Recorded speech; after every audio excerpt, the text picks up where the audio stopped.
À l'intérieur, la planche de bord reprend les standards de la marque. On retrouve ainsi l'ambiance aviation chère à Mini, avec le grand compteur de vitesse central très lisible, unique en son genre. La qualité des plastiques a elle aussi nettement progressé, tandis que l'ambiance fun rehausse d'un cran le plaisir d'être au volant de cette voiture vraiment différente des autres.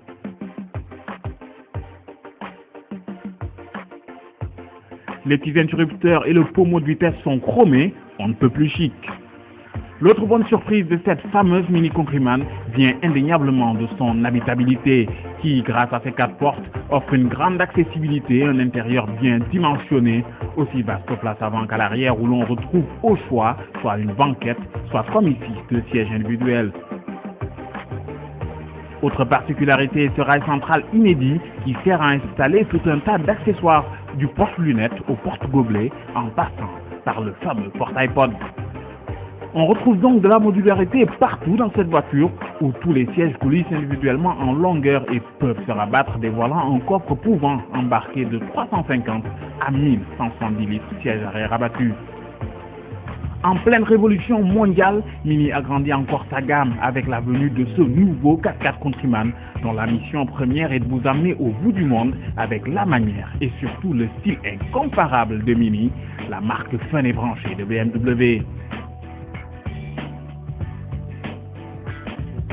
Sportif, séduisant, habitable et agréable à conduire, le Countryman a vraiment tout pour lui et du coup, tout pour vous.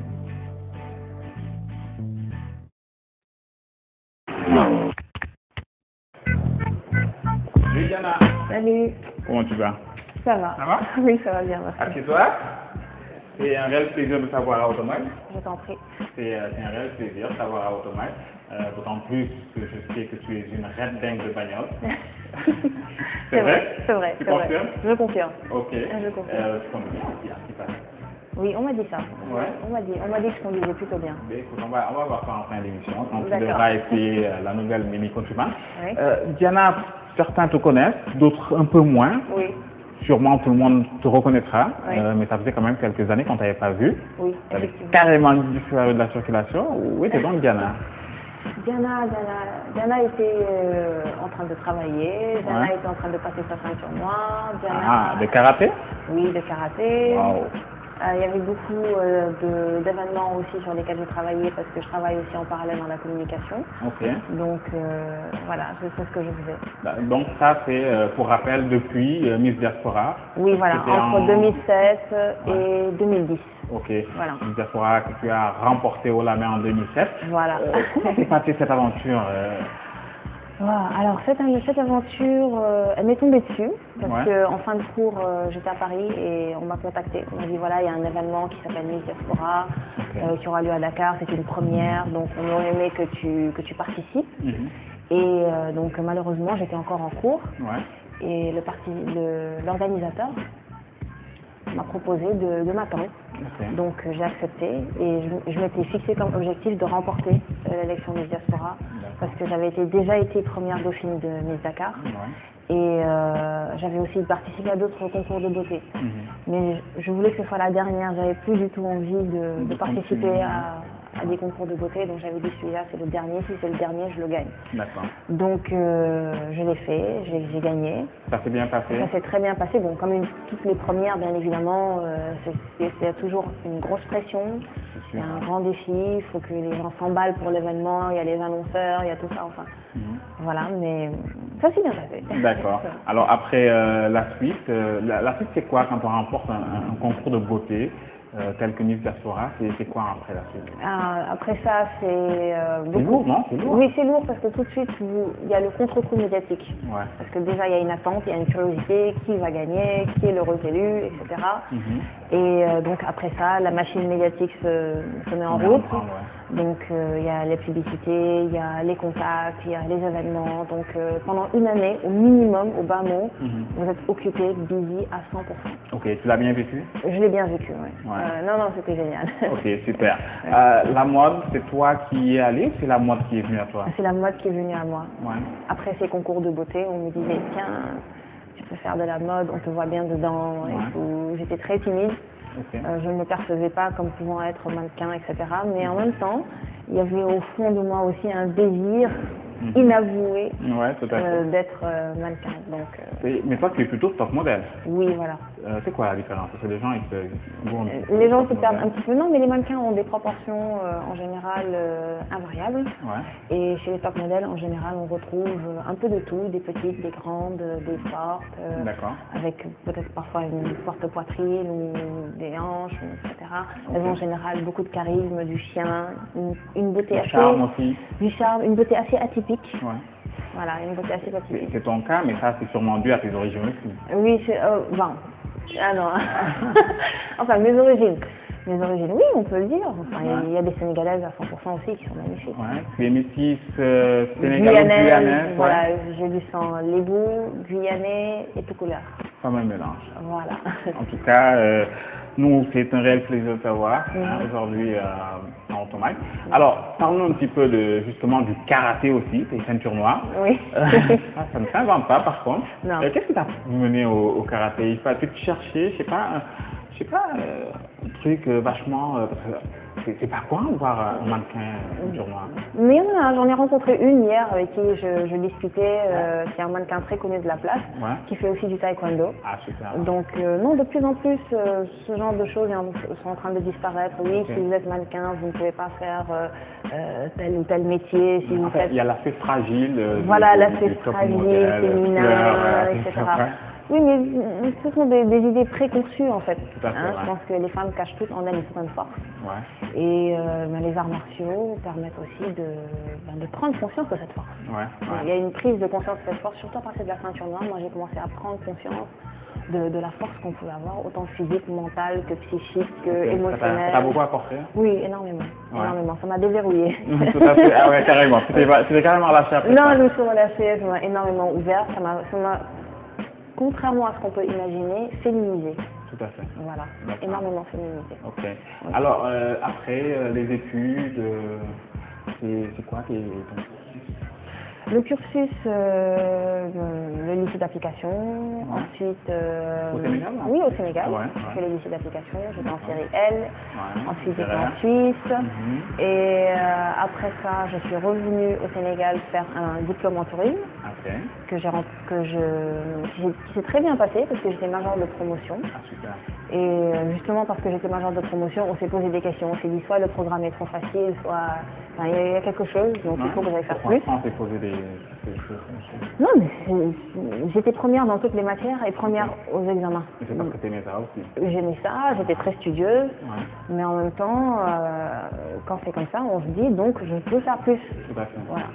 Donc je suis allée faire plus. Et toi, personnellement, qu'est-ce que tu te disais à ce moment-là? Non, je me disais qu'il fallait que j'aille faire plus. Ouais, et t'as fait plus? Et j'ai fait plus. Je suis allée dans une école américaine à Paris, Paris 9e. Pas très loin du Boulevard Haussmann, donc c'était super, vu qu'il y a les galeries Lafayette pas loin. Mais toujours la mode n'est jamais très loin. La mode n'est jamais très loin. Non, mais c'était une expérience extraordinaire parce que tous les élèves venaient d'un pays étranger. Ah, c'est ça. Donc, en termes d'ouverture d'esprit, c'était très instructif. D'accord. Et tu es revenu au Sénégal Voilà, je suis revenue pour Miss Diaspora. Mais je n'étais pas censée revenir en fait, j'étais censée continuer sur mon master. D'accord. Donc, je vais faire depuis Miss Diaspora, tu es quand même là? Voilà. D'accord, d'accord. On ne voit pas trop à la télé, on ne te voit pas trop dans la presse. Si, ces derniers temps. Oui, ces derniers temps peut-être, oui, on t'a vu avec Ndak, Ndak à qui on fait un petit coucou d'ailleurs. Oui, voilà. C'était dans Sainte-Sainte, c'était purement mode. On ne voit pas beaucoup, c'est quoi? Diana n'est pas trop pipolisée au Sénégal? Non, en fait, en réalité, vu que je partais, je revenais, quand vous êtes absent, les journalistes de toute façon ne peuvent pas vous joindre. Voilà, quand vous êtes déconnecté, vous êtes déconnecté. Ok. Voilà, maintenant je suis là et à votre entière disposition. Mais écoute, ça fait bien de l'entendre, parce que justement tu vas essayer en fin d'émission la Mini Countryman. Tes expériences auto, Diana, tu en as quelques-unes? Oui, je suis férue de voiture. Je fais partie des personnes qui regardaient le rallye Paris-Dakar. Tout le temps? Voilà, tout le temps, moto, pas seulement en voiture, en moto. J'ai beaucoup d'amis qui font de la moto. Et j'aime aussi les voitures de course, les voitures qui roulent vite et qui ont un gros moteur. Du genre Aston Martin? Genre Aston Martin, voilà, c'est la voiture que j'aurais aimé avoir. Je rêve d'avoir une Aston Martin. Mais tout arrive, hein, on croise les doigts. Pour l'heure, on est chez Mini. Oui. Tu connaissais Mini, ce magnifique showroom déjà de Mini? Ben, en fait, les Parisiens sont férus de Mini. Ouais. Je ne sais pas si tu as remarqué qu'à Paris, il y a pas mal de Mini. Voilà, les Parisiens. Les Américains aussi depuis peu. Depuis peu? Ouais. Ah, c'est extraordinaire, parce que les grosses cylindrées. Ouais, mais ça change là. Ouais. La donne change un petit peu. Hein. La donne change. Oui, non, mais elles sont maniables et puis on peut se garer n'importe où. Ouais. C'est l'idéal. Et puis c'est une voiture que je trouve très féminine, même si des hommes la conduisent, je la trouve quand même assez. La conduite est assez masculine. Hein. Oui, parce qu'elle est plutôt costaud, celle-là est plutôt plus imposante. Hein. Ouais. On va voir si tu peux arriver à la dompter. Ta première voiture, c'était quoi? C'était une ML. Ouais. C'était une ML, un 430 V8. Ah ouais, waouh, V8. C'était un avion. Ouais, j'imagine, ouais. J'imagine, ouais. T'as beaucoup roulé avec? Oui, j'ai beaucoup roulé. J'allais même délier mon moteur. Ah, quand même. Donc, on a affaire vraiment. Avec ma casquette Ferrari. Ah ouais? Ouais. Carrément. Carrément. Ok. Donc je fais comme ça. Passionné d'automobile. Passionné d'automobile. D'accord, ça va. Je t'ai vu prendre des photos avec les. T'es motivé, hein, apparemment. Oui, j'aime bien. La X6, elle est fantastique. Hein. Ouais. Et puis tu t'y retrouverais bien? Je m'y retrouve à 100%. D'accord. Ça, c'est pour Asma Ligue, le directeur commercial de Carrefour Automobile. Oui. Alors, dans un petit moment, on va passer à la rubrique sport. Hein, il y avait du karting. Tu connais le karting? Alors, je connais, mais tu t'es proposé de m'amener faire du karting et de m'amener aussi sur le site de Cynthia, parce que j'ai vu l'émission précédente. Ouais. J'étais surprise quand même, parce que... Il y a un circuit comme ça. Oui, voilà, j'étais surprise de la qualité. J'ai vu de belles images. C'est vrai que c'est le premier circuit FIA, beaucoup de gens ne le connaissent pas. Non, normé FIA en Afrique. C'est pas courant du tout, c'est vraiment un circuit homologué à l'international. Donc, il y a des choses qui se passent. Bien entendu, je t'invite pour les 6 heures de Dakar. Je viendrai. D'ailleurs, je vous invite aussi, hein, chers téléspectateurs, à venir vraiment découvrir tous ces bolides qui seront là à Cynthia. Là-bas, vraiment, ça rigole pas. Il y a la suprématie des Porsche, par contre. Je sais pas si tu connais les Porsche 964. J'ai vu de très belles images et de belles voitures. Ouais. Ça te dirait de faire un petit peu de rallye Bien sûr. Je ne sais pas si le trophée Mousseau existe encore. Ben justement, laquelle je crois qu'on va lancer là carrément. Oui. Il n'existe plus depuis quelques années. Mais bon, il y a peut-être un petit projet en gestation. Mais parmi les organisateurs de Miss Diaspora, il y avait une femme qui a fait le trophée Mousseau. Que je connais bien. C'était Aline Becker. Ah d'accord, ouais. Aline Becker, je ne sais pas si vous connaissez. Elle a fait le trophée Mousseau et voilà, elle aime les voitures. Tu serais partante si on le reprenait? Ah oui, mettez-moi en front line. Ouais. Comment tu vois un petit peu cet univers automobile, surtout au Sénégal? Aujourd'hui, la tendance est que les femmes conduisent vraiment de grosses cylindrées. Il y a 20 ans de cela. Extension de puissance. Ah, tu l'appelles comme ça, c'est joliment dit. Non, mais c'est vrai, hein, ça saute vachement aux yeux, quoi. Non, mais la voiture, elle va devenir le prolongement de votre corps. Donc déjà, quand vous choisissez une voiture, c'est une voiture qui doit vous ressembler. Donc voilà. Dis-moi quelle voiture tu as, je te dirai qui tu es. Dis-moi quelle voiture tu as, je te dirai qui tu es. Et bien évidemment, je pense que les femmes, justement, vu leur niveau d'émancipation maintenant, elles s'assument professionnellement, elles ont envie d'avoir des voitures qui témoignent de leur nouvelle puissance acquise dans la société. Donc oui, pourquoi pas des grosses cylindrées, pourquoi pas des Ferrari, des Porsche. Enfin, c'est pas moi qui dirait non. Qui dirait non. Voilà. D'accord. Elles sont un petit peu frileuses par rapport au métier, au métier de l'automobile. Il y a encore trop peu de femmes formées à ces métiers-là. Je sais pas, ingénieur.